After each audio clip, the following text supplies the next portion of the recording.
આજનો મારો વિષય 21મી સદીનો શિક્ષક. વિષયની શરૂઆત કરીશ એ પહેલા હમણાં જે અહીંથી રજૂઆત થઈ એ બાબતમાં બે પ્રશ્નો પૂછું છું, જવાબ વિચારજો અનુકૂળતાએ. પહેલી બાબત તો આજે પણ આપણે સ્વામી વિવેકાનંદજીને શા માટે યાદ કરીએ છીએ?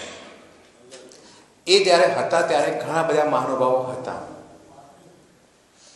મોગલ સલ્તન હતી, રાજપૂતો હતા, અનેક અઢળક આર્થિક રીતે સમૃદ્ધ વ્યક્તિત્વ હતા. પણ એવા ઘણા વ્યક્તિઓ છે વિવેકાનંદજી જેવા કે જેમની પાસે આર્થિક મૂડી નહોતી પણ બીજું કશું હતું. તો એવું શું હતું માટે આજે પણ આપણે એને યાદ કરીએ છીએ? બીજો મારો પ્રશ્ન, અહીંથી જ હમણાં રજૂઆત થઈ કે આપણી ગ્રાન્ટેડ સ્કૂલ સંખ્યા ઘટતી જાય છે, વિદ્યાર્થી સંખ્યા. ગઈકાલનું જ ઉદાહરણ આપું. હું અમદાવાદની કોર્પોરેશન સ્કૂલની મુલાકાતે ગયેલો. લગભગ 401 વિદ્યાર્થીની સંખ્યા, સ્કૂલ બહુ મોટી. હું એ સંસ્થામાં પહેલી વખત ગયો. કોર્પોરેશનની સ્કૂલ હતી. સ્કૂલ જોઈ અનહદ આનંદ એ બાબતનો થયો કે બિલ્ડિંગ બહુ સરસ હતું. પ્રાઇવેટ સ્કૂલમાં જે બિલ્ડિંગ હોય એના કરતાં પણ સારું. વિદ્યાર્થીઓને આપવામાં આવતી સગવડતાઓ પણ ઘણી સારી. શિક્ષકો બધા ટેટ અને ટાટની પરીક્ષા આપ્યા પછી ત્યાં આવેલા છે, એટલે ફુલ્લી ક્વોલિફાઈડ. આ બધું જ ગ્રાન્ટેડ શાળામાં નથી. બિન ગ્રાન્ટેડ જે આપણે કહીએ છીએ, બિન અનુદાનિત શાળાઓ પ્રાઇવેટ ત્યાં નથી. છતાં પણ ત્યાં સંખ્યા કેમ વધારે છે એ પ્રશ્ન પણ આપણે પૂછવા જેવો છે. મારા વિષય ઉપર આવતો દોસ્તો, એક સલાહ તો નહીં કહું, એક વિનંતી કહીશ કે સમયની સાથે જે વ્યક્તિ બદલાતો નથી એ વ્યક્તિ હંમેશને માટે ફેંકાઈ જાય છે. સમય બદલાય એટલે કે કહીએ છીએ દુનિયા બદલાઈ, જમાનો બદલાયો. અને એ જ રીતે પોતાના કેટલાક મૂલ્યો, પોતાના કેટલાક સિદ્ધાંતો જાળવીને પણ જે વ્યક્તિ સમયની સાથે નથી ચાલતો અથવા સમયની આગળ નથી ચાલતો, હું તો સમયની સાથે ચાલવામાં પણ નથી માનતો, હું તો સમયની આગળ ચાલવામાં માનું છું. તો જે માણસ સમયની સાથે કે સમયની આગળ નથી ચાલતો, સમયની પાછળ રહે છે, એ હંમેશા માટે ફેંકાઈ જાય છે. તો એમાંથી શિક્ષક કેવી રીતે બાકાત હોઈ શકે? શિક્ષકે પણ ટકવાનું છે, શિક્ષકે પણ પોતાનો એક મોભો ઉભો કરવાનો છે. તો કેવી રીતે કરી શકે? આજે જે વાત કરી છે એમાં બે બાબતો પેરેલલ લેતો જઈશ કે મારા જે કલ્પનાની હવે પછીની શિક્ષણ વ્યવસ્થા કેવી હશે એ પણ મારી કેટલીક કલ્પનાઓ તમારી સામે મૂકીશ. અને સાથે એમાં ટકી રહેવા માટે આપણે શું કરવું પડશે એની પણ એક મારી કેટલીક ફિલોસોફી છે, એ હું આપણી સામે રજૂ કરીશ.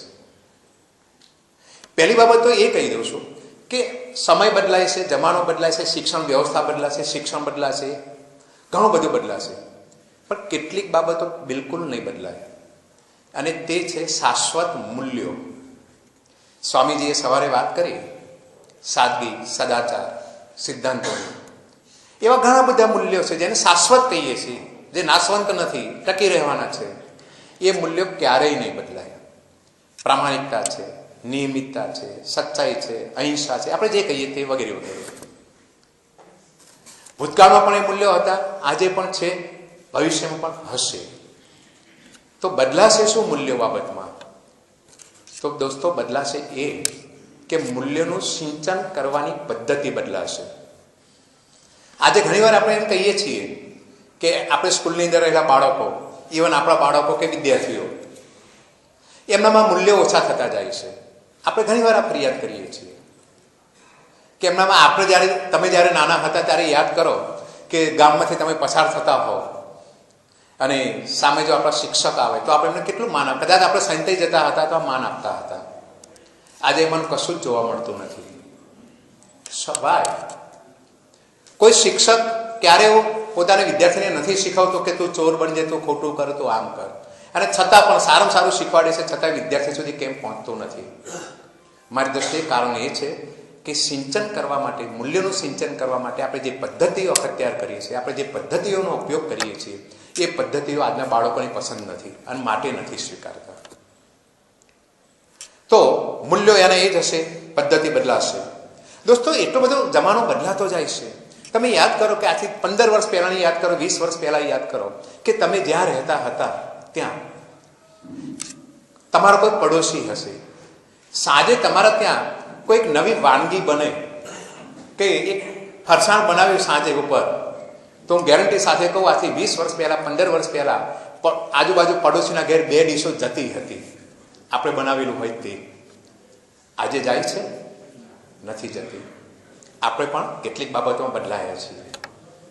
તો આપણો વિદ્યાર્થી કે આપણો બાળક પણ આ બધું જોઈને બદલાવાનો છે, અને જે નથી બદલાતો ફેંકાઈ જાય છે. કેટલાક મિત્રોને ખ્યાલ હશે, વર્ષો પહેલા રાજદૂત સ્કૂટર ચલાવ્યું હશે, ફિયાટ ચલાવતા હતા, એમ્બેસેડર ચલાવતા હતા. આજે એક પણ ગાડી રોડ ઉપર નથી જોવા મળતી. ચેન્જ આવ્યો. અને જેને ચેન્જ નથી લાવ્યા, એ પ્રોફેશનલ બાબત હોય કે વ્યક્તિગત બાબત હોય, જે પોતાની જાતમાં ચેન્જ નથી લાવતા એ ફેંકાઈ જાય છે. રાજદૂત ફેંકાઈ ગયું, એમ્બેસેડર ફેંકાઈ ગઈ, ફિયાટ ફેંકાઈ ગઈ. આવી તો અનેક બાબતોનું તમારી સામે ઉદાહરણ રજૂ કરીશ કે જે પોતાની જાતમાં બદલાવ નથી લાવી શક્યા એ ફેંકાઈ ગયા છે, અથવા તો પોતાની જાતમાં જે લોકો બદલાવ લાવ્યા છે એ ટકી રહ્યા છે. તો આ બાબતની વાત હતી. બીજી બાબત, શિક્ષણના જે હેતુઓ છે એમાં મોટો બદલાવ નહીં આવે, પણ એક બદલાવ મોટો એ આવશે કે જ્ઞાન કરતાં કૌશલ્યને વધારે મહત્વ આપવામાં આવશે, સ્કિલ. આજે ધારો કે એમ સમજી લો કે સરકારી નોકરીઓમાં જે ભરતી થાય છે કે બીજી કોઈ પણ જગ્યાએ આપણે માર્કશીટ જોવામાં આવે છે, અને આપણી જે અત્યારની આધુનિક શિક્ષણ વ્યવસ્થા કે શિક્ષણ પદ્ધતિ કે પરીક્ષા પદ્ધતિ, એ માત્ર આપણે જ્ઞાનનું જ પરીક્ષણ કરીએ છીએ. હવે પછીનો જે જમાનો છે જ્ઞાનનું પરીક્ષણ નહીં કરે. તમે જો આજે પણ ઘણી એવી પ્રાઇવેટ ખાનગી કંપનીઓ છે કે જ્યાં ઓછું ભણેલા હોય અથવા ઓછા માર્ક્સ આવેલા હોય એ પણ સારા પગાર મેળવતા હોય છે. આજની કંપનીઓ અથવા તો હવે પછીની જે બાબત આવશે તે તમારામાં કેટલું જ્ઞાન છે એને નથી જોઈતું, તમને કેટલું આવડે છે એ એને જોઈએ છે. તો હવે પછીનો જમાનો આવશે તે જ્ઞાનનો નથી, કૌશલ્યનો છે, અને આપણે સ્વીકારવો પડશે. આ ઉપરાંત જીવન જીવવાની જે કળા છે એ પણ વિદ્યાર્થીઓને આપણે શીખવવી પડશે. How to we live easily, એ આપણે વિદ્યાર્થીને પહેલેથી એના સંસ્કારમાં આપણે જવું પડશે. સાથે આ બધું થતું જશે ત્યારે કેટલાક દૂષણો પણ વિદ્યાર્થીઓમાં પેસતા જશે, બાળકોમાં, જે અત્યારે હાલ આપણને દેખાય છે.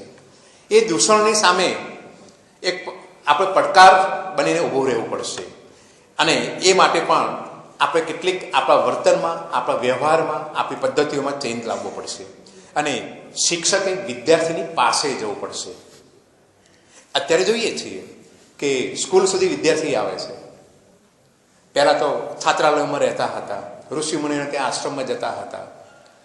શરૂઆત થઈ ગઈ છે, આજે ટ્યુશનમાં શિક્ષક વિદ્યાર્થીના ઘેર જાય છે. કદાચ હજુ જમાનો આગળ જશે, વિદ્યાર્થી શિક્ષક સુધી ન આવે, કદાચ શિક્ષકે વિદ્યાર્થી સુધી જવું પડશે. અને એક ઇન્વર્ટેડ કોમામાં કહી દઉં,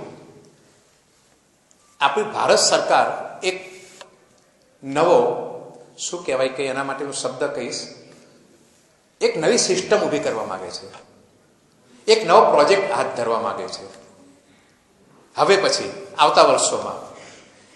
અને એમાં એ બાબત છે કે આપણા દેશનું કોઈ પણ બાળક શિક્ષણથી વંચિત ન રહેવું જોઈએ. તમને એમ લાગશે કે આ તો નિયમ છે જ ને, અથવા તો આ પ્રયત્ન છે ને. જી ના. આજે પણ કેટલાક કારણોસર, જાતિનું કારણ હોય, જ્ઞાતિનું કારણ હોય, આર્થિક કારણ હોય, ડિઝેબિલિટી હોય એટલે કે વિકલાંગતા હોય, કે અવર જવરની કોઈ અનુકૂળતા ન હોય, ટૂંકમાં કારણ ગમે તે હોય, પણ એ બાળક સ્કૂલમાં આવવું જોઈએ. સ્કૂલમાં આવવું જોઈએ એટલું જ નહીં, અથવા તો બીજા એંગલથી કહું તો એને શિક્ષણ મળવું જોઈએ. એ માટે શું કરવું જોઈએ એ સમાજ અને સરકારની જવાબદારી છે. ભારત સરકાર આ એક પ્રોજેક્ટ હાથ ઉપર લઈ રહી છે, અને તમને બધાને જાણીને આનંદ થશે કે એ માટે પાયલોટ પ્રોજેક્ટ તરીકે કેન્દ્ર સરકારે 2 સ્ટેટ પસંદ કર્યા છે, એક ગુજરાત રાજ્ય અને એક આંધ્રપ્રદેશ. અને એની અંદર અમે થોડા આગળ વધી રહ્યા છીએ. આ 20મી તારીખે ગુજરાત લેવલની બહુ મોટા પાયા પર એક સારી એવી મિટિંગ છે, કદાચ કેટલાક મિત્રોને આમંત્રણ પણ મળી ગયું હશે. તો અહીં કદાચ એવું બને કે બાળક જો સ્કૂલમાં ના આવે તો શિક્ષકે પણ એના ઘર સુધી પહોંચવું પડશે. આ એક આદર્શની વાત છે, પણ સાથે કેટલીક વાસ્તવિકતાને પણ આપણે ભૂલવાના નથી. આજે ખેડૂત પોતાના ખેતર માટે કે બિયારણમાં ચેન્જ લાવ્યો હોય, પોતાની ખેતી કરવાની પદ્ધતિમાં જો ચેન્જ લાવી શક્યો હોય, તો એટલા પ્રમાણે શિક્ષક પોતાના શિક્ષણની પદ્ધતિમાં ચેન્જ લાવ્યો છે? આ એક પ્રશ્ન થાય છે. કોઈ પણ જગ્યાએ તમે જો કેટલો ચેન્જ છે, એમાં સૌથી વધારે સૌથી ઓછો કે પ્રમાણસર ચેન્જ ક્યાં આવ્યો છે એનું એનાલિસિસ આપણે કરવાની જરૂર ઊભી થઈ છે. અને માટે જ હું કહું છું કે જો આપણે નહીં બદલીએ, આપણે આપણા બદલાવ નહીં લાવીએ તો આપણે ફેંકાઈ જઈશું. શિક્ષણની વાત કરું તો ટ્યુશન ક્લાસીસ કેમ ઊભા થયા? અથવા આજે તમે જુઓ કે કેટલાક વિદ્યાર્થીઓ સ્કૂલમાં કદાચ નિયમિત નહીં આવે, ક્યારેક સ્કૂલ પાડશે, એ જ વિદ્યાર્થી ટ્યુશન ક્લાસીસ નથી પાડતો. કદાચ એવું પણ બને છે કે ટ્યુશન ક્લાસીસમાં શિક્ષણ આપનાર વ્યક્તિ, હું શિક્ષક શબ્દ નથી વાપરતો, ટ્યુશન ક્લાસીસમાં શિક્ષણ આપનાર વ્યક્તિ કદાચ એને શિક્ષક તરીકેની તાલીમ લીધી પણ ન હોય, અને છતાંય વિદ્યાર્થીઓ ત્યાં જાય છે, નિયમિતપણે જાય છે, પૈસા આપીને જાય છે. વાય? એક સામાન્ય ઉદાહરણ લઈએ. પોસ્ટ વિભાગ સરસ કામ કરી રહ્યું છે, છતાંય આજે હું અને તમે કુરિયરનો મેક્સિમમ ઉપયોગ કરવા માંડ્યા છીએ. શા માટે? દોસ્તો, આવા ઘણા પ્રશ્નો છે આપણી પાસે. એસટીની સરકારે સગવડ ઘણી બધી કરી છે, પણ મને અને તમને આવા લક્ઝરીઝ બસ ગણવા માંડી છે. અને માટે તમે જો સરકારે પણ એસટી ડેપોમાં લક્ઝરી બસો મૂકવા માંડી. મારો કહેવાનો મિનિંગ એ જ છે ચેન્જ, પરિવર્તન, બદલાવ. સાર્વત્રિક તમે જો બધે જ પરિવર્તન જોવા આવે છે. હવે આપણે બધા જ આપણા દિલ ઉપર હાથ મૂકીને કહીશું કે આજથી 5 વર્ષ પહેલા જેવા હતા એમાં આપણામાં કેટલો બદલાવ આવ્યો છે. કે આપણે 5 વર્ષ પહેલા જે હતા એવા જ છીએ કે આપણે બદલાયા છીએ? 10 વર્ષ પહેલા જે હતા એવા જ છીએ કે આજે બદલાયા છીએ? અને બદલાયા છીએ તો કેટલાક પ્રમાણમાં? આ એક આખી વાત છે. મેં એક તારીખ તમને કહી દઉં, 17/6/2007, 17/6/2007, લગભગ 6 વર્ષ થઈ ગયા. મારી કોલમમાં મેં એક આર્ટિકલ લખેલો હતો કે 21મી સદીનું પાઠ્યપુસ્તક કેવું હશે. જોજો પાઠ્યપુસ્તકમાં કેવો ચેન્જ આવશે એ તમને કહું છું. તમે વિચારો કે હું અને તમે જ્યારે પ્રાઇમરીમાં કે હાઈસ્કૂલમાં ભણતા હતા, જે ટેક્સ્ટ બુક હતી અને આજે જે ટેક્સ્ટ બુક છે એમાં કેટલો ફેર છે. પણ મારી એક કલ્પના છે કે હવે પછીનું પાઠ્યપુસ્તક કેવું હશે. હવે પછીનું પાઠ્યપુસ્તક એટલે જે અત્યારે હાર્ડ કોપી જે આપણે ચોપડી બુક્સ લઈને જઈએ છીએ એવું નહીં હોય. વિદ્યાર્થી પાસે સ્માર્ટફોન હશે, એની પાસે ટેબ્લેટ હશે, એની પાસે કમ્પ્યુટર હશે. સમય 5, 15, 20, 25 વર્ષ જે જાય તે. અને જેમ અત્યારે બહાર બજારમાં વિદ્યાર્થી બુક સ્ટોલ ઉપર જઈને એમ કહે છે મને 8મા ધોરણના પુસ્તકોનો સેટ આપો, 9મા ધોરણના પુસ્તકોનો સેટ આપો, એવું નહીં કહે. પણ મોબાઈલની અંદર વપરાતી પેલી નાની ચીપ, એ ચીપ હશે એની ટેક્સ્ટ બુક. દુકાન ઉપર જઈને એમ કહેશે મને ધોરણ 8ના પુસ્તકોની ચીપ આપો, 9મા ધોરણના પુસ્તકોની ચીપ આપો. એ પોતાના મોબાઈલ અથવા તો લેપટોપમાં નાખી દેશે એટલે આખું પુસ્તક એની સામે ઓપન થઈ જશે, એક સાથે તમામ વિષયો. પહેલું જેમ આપણે મોબાઈલ ખોલીએ છીએ મેનુ આવે છે, એમ પેલી ચીપમાં પણ જ્યારે ચીપ ખુલશે ત્યારે મેનુ આવશે કે ભાઈ ધોરણ 8 વિષયો લખ્યા હશે, ગુજરાતી, ગણિત, વિજ્ઞાન. વિદ્યાર્થીને જે વિષયનો અભ્યાસ કરવો હશે એની ઉપર ટચ કરશે, ક્લિક કરશે, એ વિષય ખુલી જશે. પછી પહેલું પેજ હશે અનુક્રમણિકાનું, એને 5મા નંબરનો પાઠ જોવો તો 5મા નંબરના પાઠ ઉપર જઈને ક્લિક કરશે, 5મા નંબરનું પાનું ખુલી જશે, પાઠ ખુલી જશે. આટલું જ નહીં, અત્યારે હાલ આપણે જે ટેક્સ્ટ બુકની જે મર્યાદાઓ છે, પેજ સંખ્યા નહીં વધારવી, કિંમત નહીં વધારવી વગેરે વગેરે ધ્યાનમાં રહેતા, પણ હવે પછીના ટેક્સ્ટ બુકની અંદર આ જે ડિજિટલ ટેક્સ્ટ બુક જે હશે એમાં સંદર્ભ માહિતી અનેક ઘણી આપેલી હશે, વિડીયો અંદર આપેલા હશે, ઓડિયો આપેલા હશે. શિક્ષક એક દાખલા તરીકે વનસ્પતિનો પુષ્પ કેવી રીતે બને છે, વિકાસ કેવી રીતે પામે છે, આપણે કલ્પના જ કરાવીએ છીએ. લાવારસ જમીનમાંથી કેવી રીતે બહાર આવે છે આપણે કલ્પના કરાવીએ છીએ. બ્રહ્માંડનો પાઠ શીખવતા હોઈએ ત્યારે તારા કેવા છે, શું છે, એની કલ્પના કરાવતા હોઈએ છીએ. એને તો હવે પછી પેલી જે ડિજિટલ ટેક્સ્ટ બુક આવશે એમાં બધું જ એને અનુભવ જોવા મળશે, લાઈવ જોવા મળશે. આ એક કલ્પના છે અને સાચી પડશે દોસ્તો 100%. આ જ્યારે મેં મોબાઈલની વાત કરી, હવે પછીનું જે શરૂઆત થઈ ગઈ છે કે આજે તમે જુઓ કે ઘણી સંસ્થાઓ, ઘણી સ્કૂલની અંદર સ્માર્ટ બોર્ડ આવ્યા છે. સ્માર્ટ બોર્ડ, ચોક એન્ડ બોર્ડનો જમાનો ધીમે ધીમે ભૂંસાતો જાય છે. સ્માર્ટ બોર્ડ આવ્યા. સ્માર્ટ બોર્ડ પછી સ્માર્ટ ક્લાસ આવ્યા છે કે ક્લાસની અંદર એટલી બધી સગવડતાઓ હોય છે કે વિદ્યાર્થીને આ ડિજિટલની મેં વાત કરી, વિડીયોની વાત કરી, ઓડિયોની વાત કરી, ઘણી સગવડતાઓ હોય છે. એસી પણ હોય છે. સ્માર્ટ ક્લાસ આવ્યા, smart board, smart class. Even મારા અને તમારી પાસે અહીં ઘણા બધા મિત્રો પાસે અત્યારે સ્માર્ટ ફોન હશે. મોબાઈલ ફોનની વાત કરું છું. શા માટે બધાને સ્માર્ટ ફોન છે આપણી પાસે? સ્માર્ટ ફોન શા માટે કહીએ છીએ? કારણ કે એમાં એક કરતાં અનેક એપ્લિકેશનો આપેલી છે જે તમે સરળતાથી વાપરી શકો છો. તો સ્માર્ટ બોર્ડની અંદર પણ ઘણી બધી એપ્લિકેશનો છે, સ્માર્ટ ક્લાસમાં પણ ઘણી બધી સગવડો છે, સ્માર્ટ ફોનમાં પણ ઘણી બધી છે. તો આ બધું સ્માર્ટ બનતું જાય છે અને એની સાથે સાથે આજનો વિદ્યાર્થી પણ સ્માર્ટ બનતો જાય છે. તમે જુઓ કે મારા ઘેર કે તમારા ઘેર ટીવી લાવીએ કે મોબાઈલ લાવીએ તો મને અને તમને ચાલુ કરતા આવડે કે એની એપ્લિકેશનનો યુઝ કરતા આવડે? પહેલાં આપણે આપણા છોકરાને ક્યારેક પૂછવું પડે છે કે બેટા કેવી રીતે થાય, અથવા તું મને કરી આપ. આજના જે નાના બાળકો છે આટલા સ્માર્ટ છે. તો આ સ્માર્ટ જમાનો જે કહીએ, સ્માર્ટ લાઈફ, તો ક્લાસરૂમ પણ સ્માર્ટ, મોબાઈલ પણ સ્માર્ટ, વિદ્યાર્થીઓ પણ સ્માર્ટ. તો આજનો શિક્ષક સ્માર્ટ છે ખરો? આ પણ એક પ્રશ્ન છે. અને જો આપણે સ્માર્ટ નહીં હોઈએ તો ક્યાં સુધી આપણને આપણા વિદ્યાર્થીઓ સ્વીકારશે?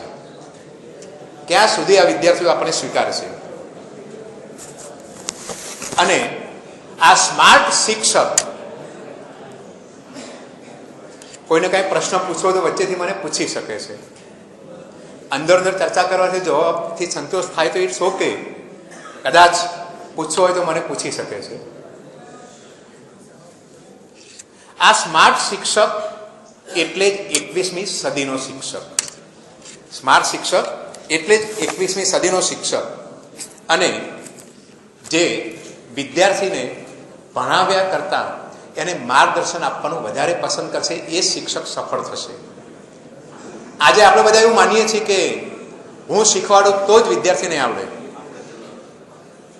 પણ હવે પછીના જે વિદ્યાર્થીઓ છે, આ એક કોટેશન ધ્યાનમાં રાખવા જેવું છે. હવે પછી જે સેન્ટેન્સ બોલું છું તે કે હવે પછીના વિદ્યાર્થીઓ અર્જુન કરતાં એકલવ્ય બનવાનું વધારે પસંદ કરશે. વિચારજો, વાય? અર્જુન પાસે ગુરુ હતા માટે શિક્ષા લીધી હતી. આજનો વિદ્યાર્થી અર્જુન નહીં, એકલવ્ય છે. આપણે દાદાગીરી કરશું ને તો આજનો વિદ્યાર્થી કહેશે કે સાહેબ રહેવા દો, મારા ઘેર વાંચી લઈશ. તમે ચોપડી જેટલું જ ભણાવો છો ને, મારા ઘેર જઈને હું વાંચી લઈશ. તો એ એકલવ્યને આપણે સાચવવાનું છે. આજનો વિદ્યાર્થી પાસવર્ડ અને પાસપોર્ટ હાથમાં લઈને ફરે છે. તમે જુઓ, તમને એવું લાગશે ઘણી વાર, પણ ઘણા બધા વિદ્યાર્થીઓ પાસે પોતાના કમ્પ્યુટરનો, પોતાના મોબાઈલનો પાસવર્ડ હોય છે અને એ આગળ એ રીતે વધતો જાય છે. વિદ્યાર્થીના હાથમાં આજે સ્માર્ટફોન છે. જે વિદ્યાર્થી ફેસબુકનો ઉપયોગ કરી રહ્યો છે એ ફેસબુકનો ઉપયોગ કરે છે.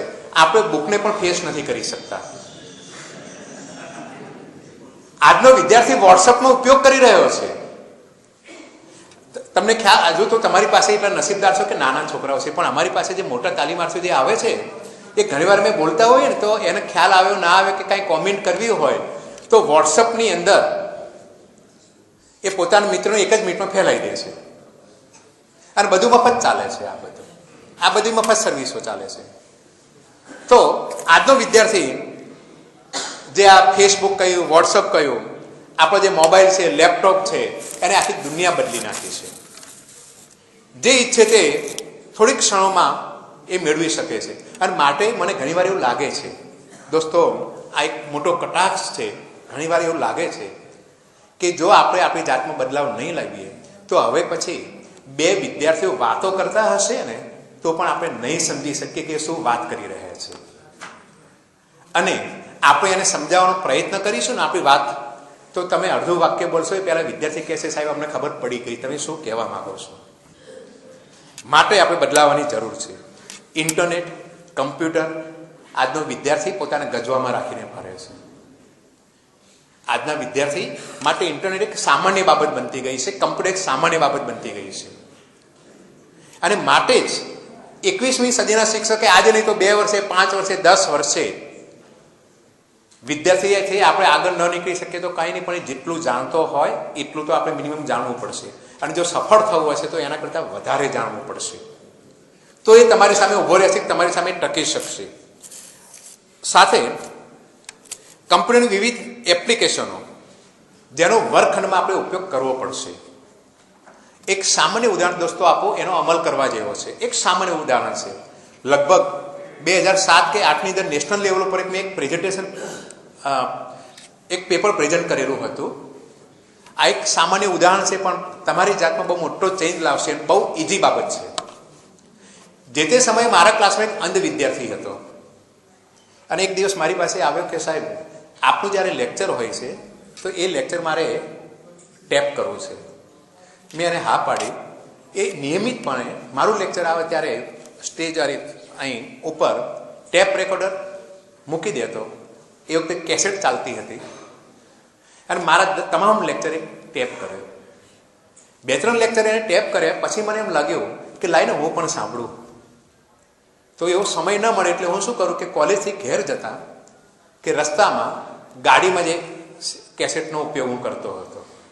દોસ્તો ફાયદો શું થયો એ તમને હવે કહું, અને અત્યારે હાલ શું કરી રહ્યો છું એ પણ આપણે વાત કરું છું. કે મારું લેક્ચર જ્યારે હું સાંભળતો હોઉં ત્યારે ક્યારેક મને એવું લાગે કે અહીં આ એક પોઈન્ટ મારે વધારે સમજાવવા જેવો હતો પણ મેં ઝડપ વધારે રાખી. ક્યારેક મને એવું લાગે કે આ પોઈન્ટ મેં બહુ ઝડપથી સમજાવી દીધો અથવા તો બહુ એની અંદર સમય વધારે લીધો. મને મારી ત્રુટિઓ દેખાવા માંડી. ક્યારેક મને એમ લાગે કે મારા લેક્ચરમાં હું જો આ બાબત હું આડા પાટા ઉપર ચડી ગયો હતો, મારે નહીં કરવું જોઈએ. અને પછી તો હું નિયમિતપણે મારા લેક્ચર ટેપ કરવા માંડ્યો અને નિયમિતપણે હું મારા લેક્ચર સાંભળતો. આજે પણ હું અત્યારે હાલ હું બોલી રહ્યો છું, મારું લેક્ચર ટેપ થઈ જ રહ્યું છે. હું સાંજે ઘેર જતા હું સાંભળવાનો અને ગેરંટી સાથે કહું છું આવતીકાલે અત્યારે હાલ હું જે બોલી રહ્યો છે એ ઇન્ટરનેટ ઉપર, યુટ્યુબ ઉપર મારું લેક્ચર તમે સાંભળી શકશો. પાટણ જિલ્લા શિક્ષક સંઘ દ્વારા એના બેનર નીચે મૂકી દેવાનો છું. તો મારો કહેવાનો મિનિંગ એ છે કે દુનિયા આગળ વધી રહી છે. દુનિયાને શું જોઈએ છે, આપણા બાળકોને શું જોઈએ, આપણા સમાજને શું જોઈએ છે, આપણે આપવું પડશે. અને હું તમને એ સલાહ આપું છું કે મોટા ભાગના મિત્રો પાસે મોબાઈલ છે. તમે જ્યારે તમારો સ્કૂલની અંદર પીરિયડ લેવા જાઓ ત્યારે પ્રિન્સિપાલને વાત કરો કે મારે મારું જે લેક્ચર છે મારે ટેપ કરવું છે.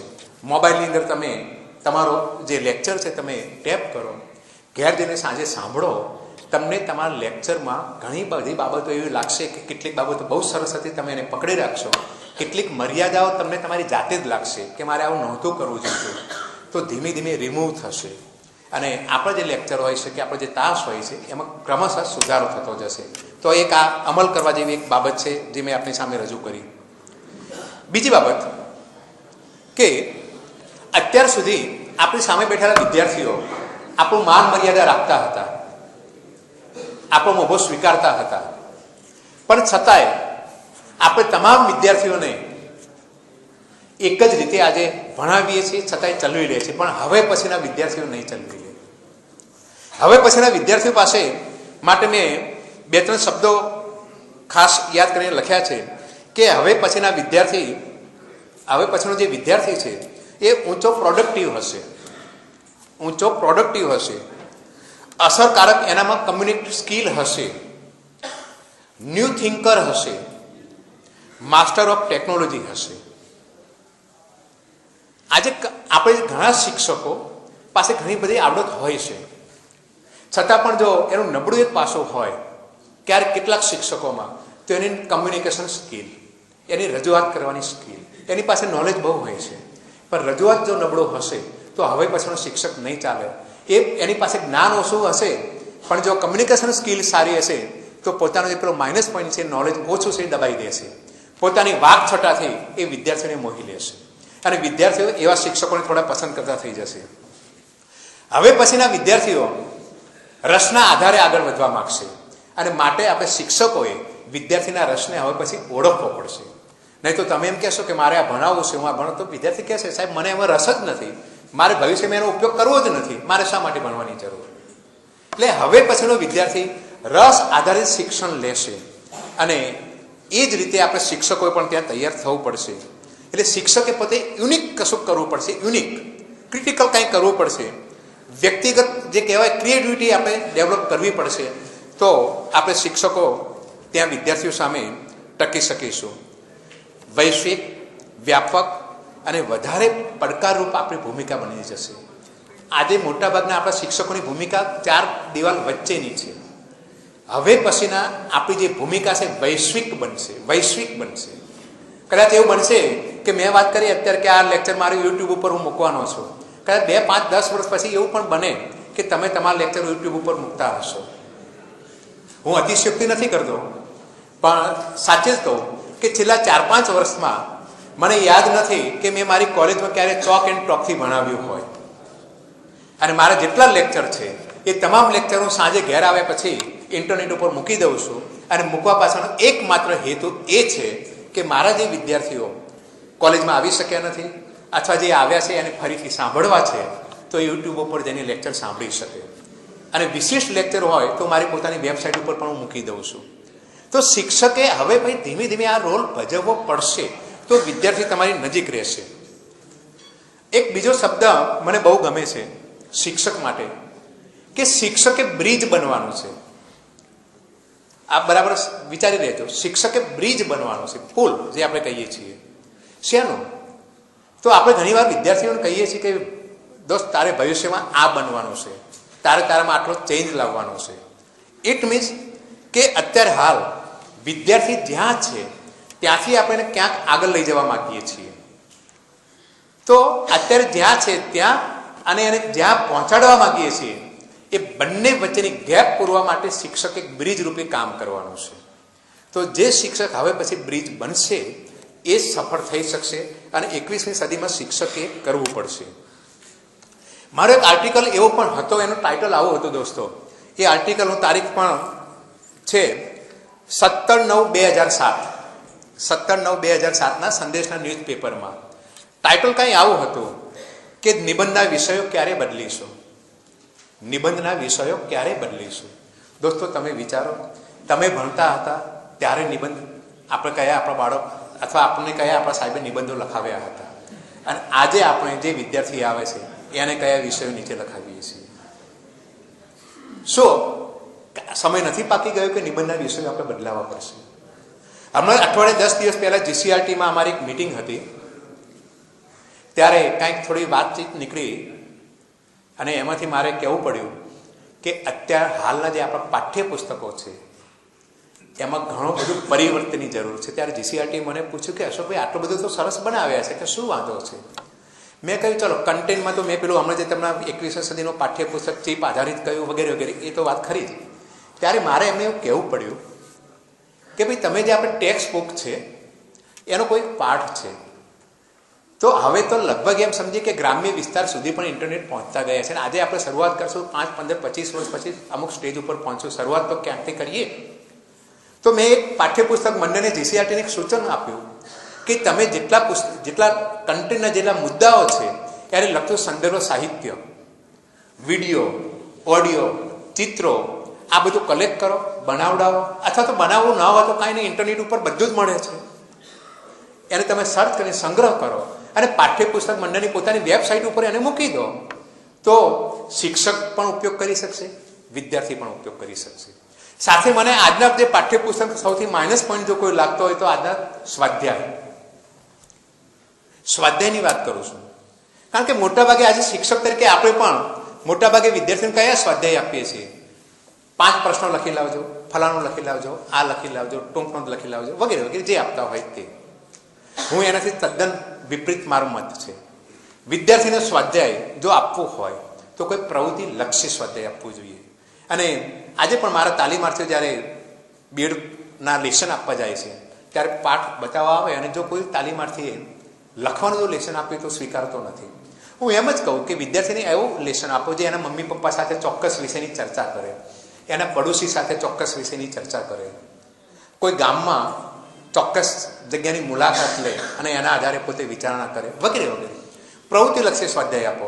અને હવે પછીના જે ટેક્સ્ટ બુક આવશે, હવે પછી જે નવી એડિશન આવશે, એમાં દોસ્તો તમને કહું કે સ્વાધ્યાયમાં ટેકનોલોજી અને કમ્પ્યુટરને ધ્યાનમાં રાખીને કેટલાક સ્વાધ્યાય મૂકવા જ પડશે. હવે પછીના સ્વાધ્યાયમાં કદાચ પ્રશ્ન આવો પણ હોય કે ભાઈ ફલાણી વેબસાઇટ ઉપર જઈ અને આટલું તમે જોઈ લો, ફલાણી વેબસાઇટ ઉપર જઈ આટલું તમે કલેક્ટ કરી લો. આ સ્વાધ્યાયમાં આવા પ્રશ્નો પણ આપણે મૂકવા પડશે. સાથે આપણા સ્ટાફ રૂમ જે છે એનું કલેવર પણ આપણે બદલવું પડશે. હા, લગભગ 2-4 વર્ષ પહેલાંની વાત છે. હું એક સંસ્થામાં સ્કૂલમાં ગયો હતો તાલીમાર્થીઓને લઈને. તો સ્વાભાવિક છે કે તાલીમાર્થીઓ લેસન આપતા હોય તો ક્યારેક ક્યારેક હું સ્ટાફ રૂમમાં આવી અને બેસતો હતો. અને સ્ટાફ રૂમમાં જે ચર્ચાઓ થતી હતી એ ચર્ચાને અને શિક્ષણને કોઈ જ લેવા દેવા નહોતી. પછી આ એક સત્ય હકીકત કહી રહ્યો છું દોસ્તો. એ જે સ્ટાફ રૂમના 2 બારણા હતા, દરવાજા હતા, બંને બંધ હતા. એટલે મેં સ્વાભાવિક પેલા ભાઈને કોઈને પૂછ્યું કે કેમ આ બારણા બંધ રાખ્યા છે? ત્યારે જવાબ મને એ મળ્યો હતો કે શિક્ષકો સ્ટાફ રૂમ છે ને એમનો અવાજ બાજુના ક્લાસ સુધી, વિદ્યાર્થીના ક્લાસ સુધી પહોંચે ને એટલા માટે. આ એક સત્ય હકીકત છે. ત્યારે મને મનમાં એમ થયું કે ક્લાસરૂમમાં અવાજ કરતા વિદ્યાર્થીને જો શિક્ષક અંગૂઠા પકડાવતો હોય, એને પાટલી ઉપર ઊભો રાખતો હોય, તો આ જે શિક્ષકો જે સ્ટાફ રૂમમાં અવાજ કરે છે, શું એના માટે આવી કોઈ સગવડતા થઈ શકે? આ એક સત્ય હકીકત મારા મનમાં જે આવેલો વિચાર કહું છું. એટલે હવે પછી આજના જે વિદ્યાર્થીઓ છે ને સાહેબ, મેં અને તમે આપણા શિક્ષકોને કે આપણા ગુરુને જે માન, મોભો, મર્યાદા રાખતા હતા, એ હવે પછીના જે વિદ્યાર્થીઓ આવે છે એને માનમાં રસ નહીં અને જ્ઞાનમાં રસ હશે કે મારો શિક્ષક મને કેટલું આપે છે, આ મને કેટલા મદદરૂપ થાય છે, એના આધારે આપણે મૂલવણી કરશે. પહેલાં તો આપણે મૂલવણી શિક્ષક છે, સાહેબ છે એટલે આપણે મૂલવણી કરી લીધી કે એ સર્વશ્રેષ્ઠ. પણ છતાંય દોસ્તો આપણે નિરાશ પણ થવા જેવું નથી. હમણાં કેટલાક દિવસ પહેલાંની વાત છે કે મારી ગાડીનો દરવાજો ખોલતો હોઈશ ગાડીમાં બેસવા માટે. ત્યાં 2-3 મમ્મીઓ, એમ કહીશ માં, કેજીમાં ભણતી છોકરીઓને લઈને આવતા હશે અને ગાડી જ્યાં મારી ગાડી ઊભી ત્યાંથી પસાર થતા હતા. 3 મમ્મીઓ પાસે પેલી નાની જે દીકરીઓ હતી એના દફતર પેલી મમ્મીઓના હાથમાં હતા અને પેલી છોકરીઓ રમતી રમતી મમ્મીનો સાડી પકડીને કઈ રીતે એમની સાથે સાથે ચાલતી હતી. ત્યાં એક મમ્મીના મોઢામાંથી નીકળેલું વાક્ય આજે પણ મને યાદ છે. અને એ મમ્મીએ એવું કહ્યું હતું કે ટીચરને પગે લાગી હતી બેટા? વિચારો, રોડ ઉપર સ્કૂલથી લગભગ સારી એવી દૂર 2-3 સોસાયટી દૂર આવ્યા પછી પેલી મમ્મીને કશુંક યાદ આવ્યું અને એને પોતાની જે 3 કેજીમાં ભણતી બાળકીને પ્રશ્ન કરે છે કે બેટા ટીચરને પગે લાગી હતી? આ એક માં રોડ ઉપર પોતાના બાળકના સંસ્કારનું સિંચન કરી રહી છે, મૂલ્ય છે. તો મેં અગાઉ વાત કરી કે મૂલ્યોનો હાસ થવાનો નથી, મૂલ્યો રહેવાના છે, આપણે પણ કરાવવાના છે, શિક્ષકોએ પણ એ સિંચન કરવાનું છે. તો એ વાત છે આખી. અને છેલ્લો મારો એક પોઈન્ટ કહીને હું મારું પ્રવચન પૂરું કરીશ કે ઘણીવાર હું મારા તાલીમાર્થીઓને, ઇવન આપણા જેવા મિત્રોની સાથે હું ચર્ચા કરું કે ભાઈ તમે આ કરો ને, ત્યારે સામે જવાબ એક જ હોય છે કે સાહેબ કરવું છે તો ઘણું બધું, પણ ટાઈમ મળતો નથી. આજે એક ફેશન બની ગઈ છે આ સેન્ટેન્સની, ટાઈમ નથી મળતો. ઇવન મારી વાત, તમારી વાત નહીં, તમે તમારા સ્ટુડન્ટને પણ ક્યારેક તમારા વિદ્યાર્થીને કહ્યું હશે તો ક્લાસમાં પણ તમારા વિદ્યાર્થી તમને ક્યારેક એવો જવાબ આપ્યો હશે કે સાહેબ ટાઈમ ના મળ્યો. આજે ફેશન બની ગઈ છે. એક ઘરમાં ગૃહિણીને પૂછીએ કે કેમ આ નથી, તો કે ટાઈમ નથી મળતો. વિદ્યાર્થીને પૂછીએ કેમ નહીં, ટાઈમ નથી મળતો. કોઈ પણ વ્યક્તિ, મોટાભાગના વ્યક્તિ એવું કહે છે ટાઈમ નથી. ત્યારે સામે એક પ્રશ્ન પૂછવાની થાય છે ઈચ્છા કે આપણા નરેન્દ્ર મોદી સાહેબ, અમિતાભ બચ્ચન, ઇવન સચિન તેંડુલકર, ઓબામા, કોઈ પણ દુનિયાની કોઈ પણ હસ્તી લો, એ બધાને દિવસના 24 કલાક મળે છે. મને અને તમને પણ દિવસના 24 કલાક મળે છે. કોઈને વધારે સમય નથી મળતો, કોઈને ઓછો સમય નથી મળતો. પ્રશ્ન ત્યાં આવે છે ટાઈમ મેનેજમેન્ટ. એ લોકો ટાઈમનું જે રીતે મેનેજમેન્ટ કરે છે એ રીતે આપણે ટાઈમનું મેનેજમેન્ટ કરી શકતા નથી અને માટે ઘણો બધો સમય આપણો વેડફાય છે અને માટે આપણે ધાર્યથી કરી શકતા નથી. અને જેથી પેલું વાક્ય કહેવું પડે છે કે ટાઈમ નથી મળતો. તો દોસ્તો એક સફળતા માટે એક ટાઈમ મેનેજમેન્ટ બહુ જ અગત્યનું છે. જો ટાઈમ મેનેજમેન્ટ કરીશું તો આપણે શિક્ષણમાં એક શિક્ષક તરીકે, એક વ્યક્તિ તરીકે સારા એવા સફળ થઈશું. છેલ્લે ટાઈમ મેનેજમેન્ટની સાથે કે તમે જે પણ કામ કરવા માગો છો એવા કામનો, દરેક વ્યક્તિ પાસે એક કરતાં વધારે જ કામ હોય.